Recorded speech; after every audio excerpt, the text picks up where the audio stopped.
老话说三伏天一锅端，进入夏季养殖不容易，各种病害爆发。在咱们养鸡养鸭的过程中，大家经常遇到鸡生病了，却不知道该用什么药。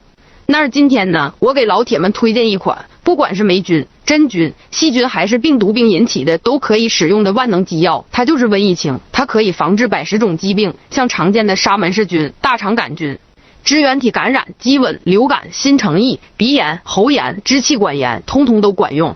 瘟疫清对这些常见的疾病，那是一用一个准，药效直达病灶。它不光能治疗疾病，它还能预防。这一瓶可以兑水300斤，连用3天即可。需要的老板点击左下角小黄车直接下单。